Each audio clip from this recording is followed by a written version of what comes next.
नमस्कार. मी भाऊ तोरसेकर. तुम्ही बघत आहात प्रतिपक्ष. मित्रांनो, विरोधी पक्षांनी जो काय गेल्या 4-5 वर्षामध्ये धुमाकूळ घातलाय आणि हळूहळू करत गेल्या 5-6 वर्षामध्ये काँग्रेस पक्षाचं आणि पर्यायाने विरोधी पक्षाचं नेतृत्व राहुल गांधी यांच्याकडे आल्यापासून जे काय राजकारण विस्कटून टाकलेलं आहे, त्यानंतर आत्ता आत्ता म्हणजे साधारणतः गेल्या 2-1 वर्षामध्ये एक नवा मुद्दा समोर आला. तो मुद्दा म्हणजे लोकशाही धोक्यात आहे. विरोधी पक्ष आपापल्या राज्यात किंवा राष्ट्रीय पातळीवर निवडणूक हरले की लोकशाही धोक्यात असते आणि जिथे ते जिंकतात, ते जिंकले तर लोकशाही शाबूत असते. म्हणजे झारखंडमध्ये भाजपचा पराभव झाला आणि अगदी तुरुंगात जाऊन आलेले हेमंत सोरेन यांचा पक्ष जिंकला, ते परत मुख्यमंत्री झाले. तिथे लोकशाही मेलेली नाही. पण भाजप जिंकला गुजरातमध्ये, लोकशाही मेली किंवा लोकशाही धोक्यात आहे. ही जी मानसिकता आहे किंवा निवडणूक आयोग हा भाजपने खिशात टाकलाय. पण झारखंडमध्ये पराभव झालेला जो भाजप आहे त्याच्या खिशात निवडणूक आयोग का नव्हता? असली तार्किक प्रश्नांची उत्तरं हे विरोधी पक्ष कधीही देत नाही. त्यामुळे हे सोपं असतं बेछूट बोलायचं, लोकशाही धोक्यात. आणि मी सुद्धा त्यांची खिल्ली आजपर्यंत अनेकदा उडवलेली आहे की तुम्ही निवडणूक हरलात की तुम्हाला लगेच लोकशाही धोक्यात वाटते. उदाहरणार्थ आणखीन एक आहे की सोरेन तुरुंगात असतानाच आणखीन एक मुख्यमंत्री तुरुंगात होता ज्याचं नाव अरविंद केजरीवाल. केजरीवाल किंवा त्याचा पक्ष आम आदमी पार्टी हे सुद्धा लोकशाही धोक्यात, लोकशाही धोक्यात म्हणून रडत आणि ओरडत होते. केजरीवालची पत्नी किंवा हेमंत सोरेनची पत्नी यांना आपल्या सोबत घेऊन सोनिया गांधींनी, राहुल गांधींनी, प्रियंका वाड्रांनी दिल्लीच्या रामलीला मैदानावर एक मोठा मेळावा घेतला होता. त्यामध्ये या दोन मुख्यमंत्र्यांच्या पत्नी स्टेजवर होत्या, ज्यांचे नवरे तुरुंगात होते आणि आपल्यावर अन्याय झाला, लोकशाहीची गळचेपी वगैरे वगैरे वगैरे भाषणं झाली होती. आठवत असेल तुम्हाला, लोकसभा निवडणुकीच्या आधीची गोष्ट आहे. म्हणजे तुम्ही हरलात की लोकशाही हरते का किंवा मारली जाते का? मग जिथे तुम्ही जिंकता तिथली लोकशाही कशी टिकते? निवडणूक आयोग तुम्ही जिंकता तिथे भाजपसाठी काहीच का करत नाही, याची उत्तरं नाही दिली जात. पण असो, पण याचा अर्थ लोकशाही धोक्यात नाही असा बिलकुल होत नाही. मी जेव्हा यांची खिल्ली उडवलेली आहे सगळं बरोबर आहे, पण तरीही वारंवार वारंवार जेव्हा असे शब्द कानावर पडतात तेव्हा आपोआप डोक्यामध्ये एक विचार सुरू होतो. हे बोलतात हे खोटं आहे, तार्किक नाहीये, सगळं मान्य आहे, पण याचा अर्थ लोकशाहीला धोका नाही असं कशावरून? आणि असला तो धोका कुठे आहे? लोकशाही म्हणजे काय?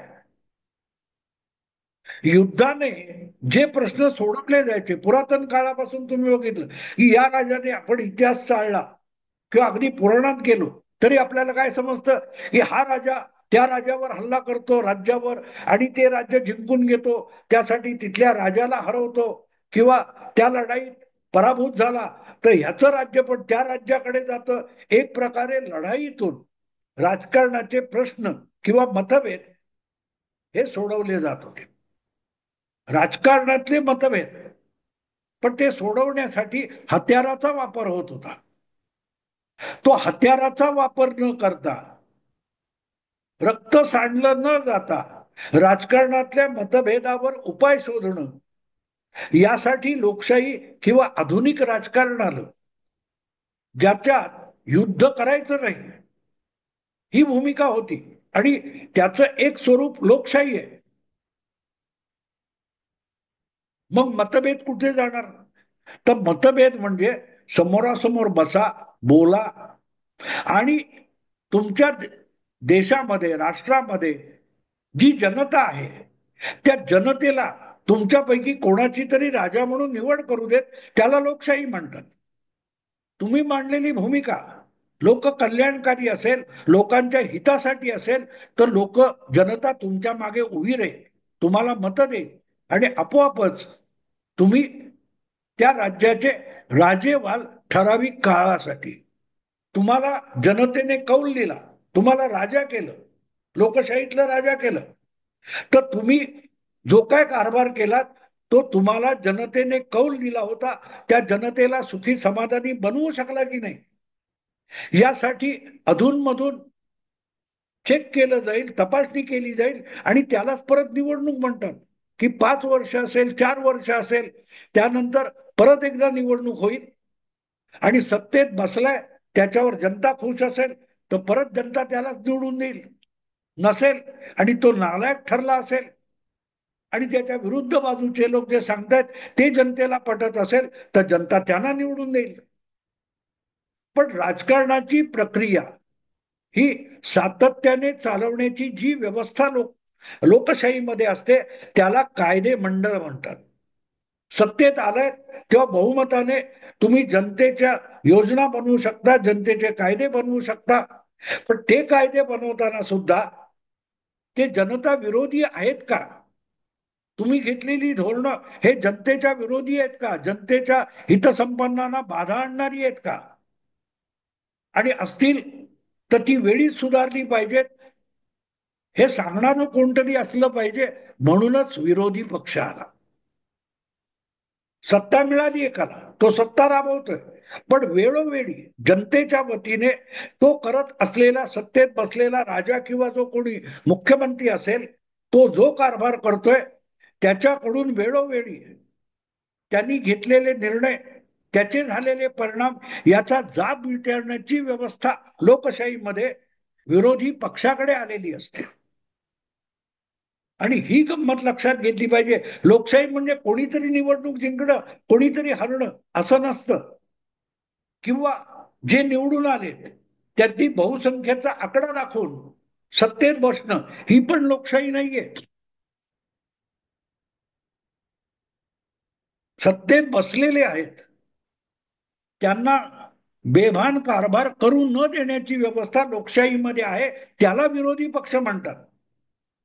म्हणजे एखादी गाडी आहे, इंजिन आहे, त्या गाडीचं इंजिन सुरू केलं की सुरू होतं, गिअर टाकलं की ती गाडी चालायला लागेल.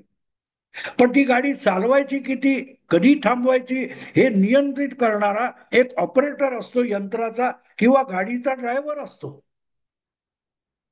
बैलगाडी असेल, घोडागाडी असेल, त्याचा तो गाडीवान असतो आणि तो गाडीचं सगळं, गाडी ओढणारा घोडा असेल, बैल असेल, पण त्याला योग्य दिशेने घेऊन जाणं ही जबाबदारी गाडीवानाची असते. गाडीवान हा गाडी ओढण्याच्या ताकदीचा नसतो, पण त्याच्या हातात जो अधिकार आलेला असतो गाडीवान म्हणून, त्याचा वापर करून, चाबकाने वापर करून तो त्या बैल किंवा घोडा गाडी ओढणाऱ्याला योग्य मार्गावर ठेवू शकतो. आणि विरोधी पक्षाचं लोकशाहीतलं महत्व ते आहे. विरोधी पक्षाकडे गाडी ओढण्याची ताकद नसेल पण जाब विचारण्याचा अधिकार आहे आणि त्या अधिकाराचा तुमच्याकडे क्षमता असेल तो योग्य वापर करून सत्तेत बसलेल्यांकडून विरोधी पक्ष उत्तम काम करून घेऊ शकतात. किंबहुना तीच गरज आहे. आणि म्हणून लोकशाहीत सत्तेवर कोण येऊन बसलाय त्यापेक्षाही विरोधी पक्ष जबाबदार आहे की नाही, विरोधी पक्ष सरकारला योग्य मार्गाने जायला भाग पाडतोय की नाही यावर लोकशाहीचं यशापयश अवलंबून असतं. मला एक जुनी गोष्ट आठवते, खूप 50-55 वर्षापूर्वीची गोष्ट आहे. महाराष्ट्रात तेव्हा काँग्रेसचंच राज्य होतं आणि अगदी 200-225 आमदार काँग्रेसचे निवडून यायचे. त्यांच्या समोर 50-55 असा दुबळा, आजच्या सारखा दुबळा विरोधी पक्ष होता. आज जसं महायुतीकडे 233 आमदार आहेत तशीच तेव्हा काँग्रेसची परिस्थिती होती. शेका पक्षाचे 15-20, कम्युनिस्ट पक्षाचे 7-8, समाजवादी पक्षाचे आणखीन काही 10-12, असं सगळं मिळून 50-60-70 संपलं. विरोधी पक्ष संपला.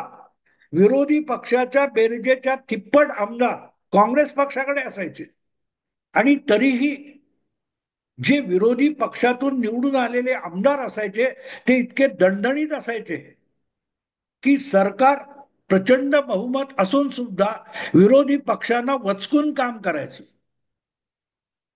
एखादी मृणाल गोरे होती, एखादी अहिल्या रांगणेकर होती महिला, पण त्या विरोधी पक्षातल्या महिलांना मंत्रालयात बसलेले मंत्री पण घाबरायचे. मला आठवतं 1973-72 मध्ये महाराष्ट्रामध्ये प्रचंड दुष्काळ पडला होता. त्या दुष्काळावर उपाय काढायचा म्हणून रोजगार हमी योजना सुरू झाली, ज्याला आज मनरेगा म्हणतात. त्या मनरेगाचा ओरिजिनल फॉर्म जो आहे तो महाराष्ट्रातली रोजगार हमी योजना होती.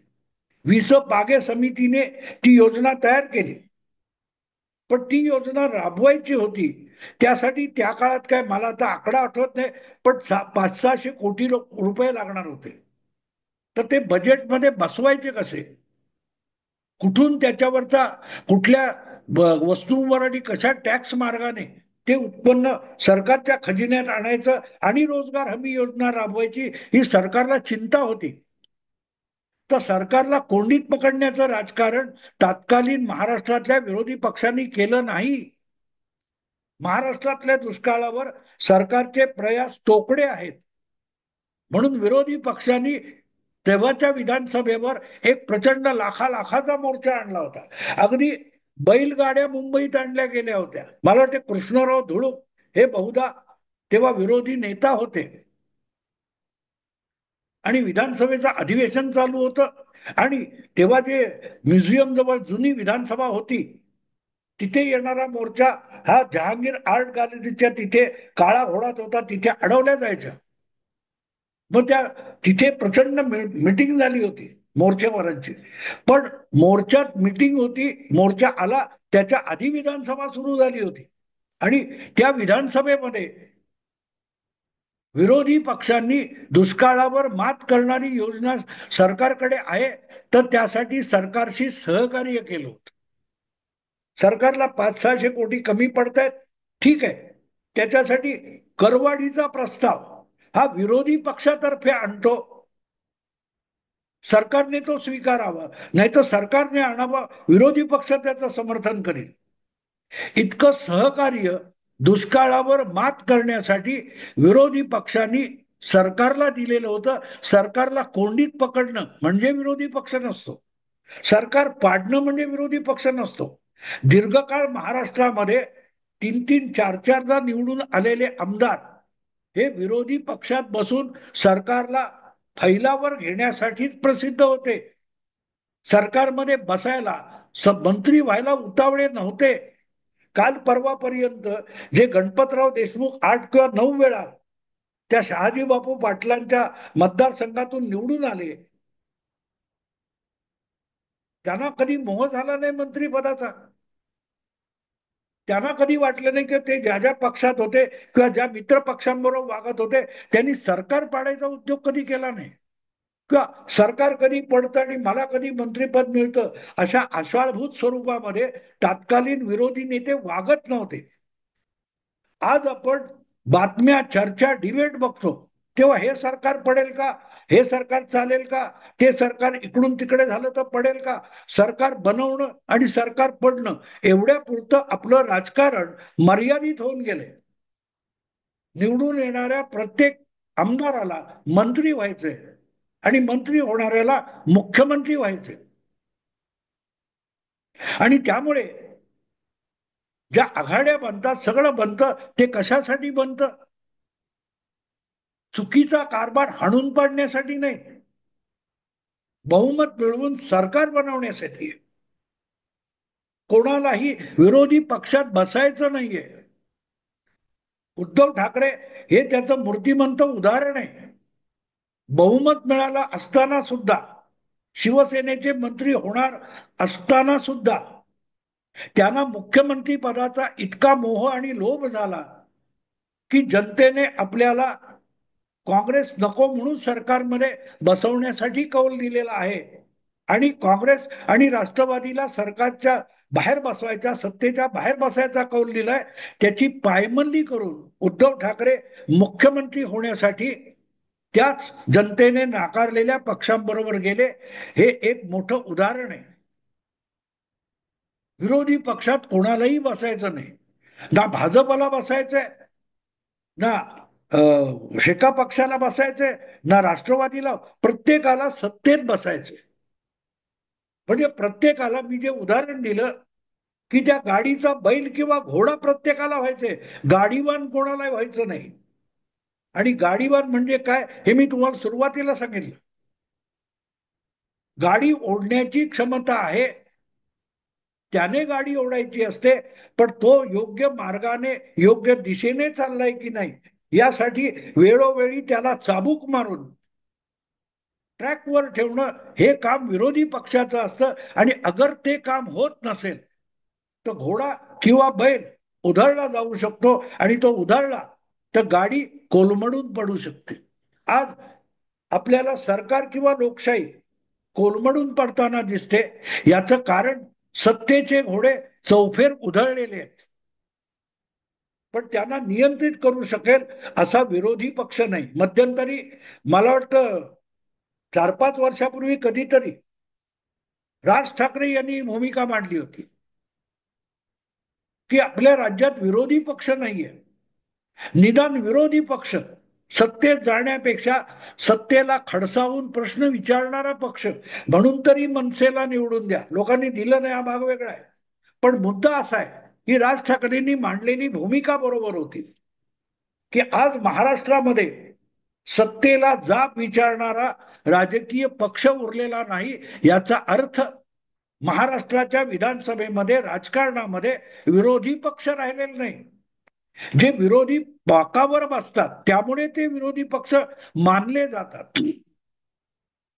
पण व्यवहारता कधी शिंक्याचा तुटेल आणि कधी बोक्याचा फावेल या मनस्थितीमध्ये जो विरोधी पक्ष असतो तो सत्तेला जाब विचारू शकत नाही, सत्तेची कोंडी करायला बघतो, सरकार पाडायला बघतो. पण जे सत्तेत बसलेत त्यांच्याकडून चांगलं काम करून घेण्यासाठी आपल्या हातात जो विरोधी पक्ष म्हणून चाबूक मिळालाय त्याचा वापर सरकारला ट्रॅकवर ठेवण्यासाठी करायचंय हे सगळे पक्ष विसरून गेले, मग ते सत्तेतले असोत किंवा विरोधातले असोत. आणि जेव्हा असं होतं की विरोधात बसलेले किंवा सत्तेत बसलेले हे सगळेच्या सगळे सत्तेला असुसलेले असतात, त्यांना जनहिताची पर्वा राहत नाही, त्यांना आपल्या सत्तेची चिंता असते. सत्तेत येण्यासाठी निवडणूक लढवायची, आणि सरकार बनवता येत नसेल, सत्तेत जाता येत नसेल तर सत्तांतर करून पक्षांतर करून सत्तेत पोहोचायचं. ही जी मानसिकता आहे ती लोकशाहीला धोक्यात घेऊन गेलेली. विरोधी पक्ष राहुल गांधी असोत किंवा इथले उद्धव ठाकरे वगैरे असोत, या सगळ्यांना जनहिताची पर्वा नाहीये. त्यांना काहीही करून सत्तेत जायचंय, त्यांना सत्ता हवी आहे. आणि ही मानसिकता लोकशाहीला खरोखरच्या धोक्यात घेऊन जात असते. आणि म्हणून लोकशाही धोक्यात आहे का? नक्की आहे. कारण आपल्या देशाच्या लोकशाहीमध्ये विरोधी पक्ष उरलेला नाही. याचं क्लासिक उदाहरण म्हणजे एकनाथ शिंदे 40 आमदार घेऊन बाहेर पडले आणि देवेंद्र फडणवीस किंवा भाजप आणि एकनाथ शिंदे शिवसेना एकत्र येऊन सत्तेत आले. मग विरोधी नेते बसलेले अजित दादा आणखी 40 उमेदवार घेऊन सत्तेत आले आणि त्यांनी तर जाहीरपणे सांगितलं की सत्तेशिवाय विकास करता येत नाही, ही कार्यकर्त्यांची भावना आहे आणि म्हणून आम्ही सत्तेत आलो. पण लोकशाहीला सत्ता जितकी महत्वाची असते तितकाच विरोधी पक्ष जो सत्तेला चाबूक हाणून ट्रॅकवर ठेवू शकतो त्या विरोधी पक्षाची सुद्धा गरज असते. याची चर्चा संपादकीयातून सुद्धा होत नाही. बातम्या, चर्चा, विवेचन, विश्लेषण यात कुठेही विरोधी पक्षाची गरज काय आहे लोकशाहीत याची चर्चा सुद्धा होत नाही. थोडक्यात गाडी असली पाहिजे, पण गाडी चालवणारा नकोय. गाडी नियंत्रणाखाली ठेवून सुखरूप प्रवास होऊ शकेल याचा विचार होत नाहीये. आणि लोकशाहीला तो धोका आहे. सत्तेला असुसलेले सगळे पक्ष आणि सगळे नेते हा लोकशाहीला धोका आहे.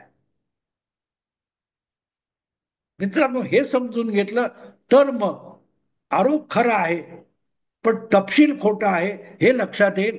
आता थांबतो. आवडलं लाईक करा, शेअर करा आणि प्रतिपक्षाला सबस्क्राईब करा. नमस्कार.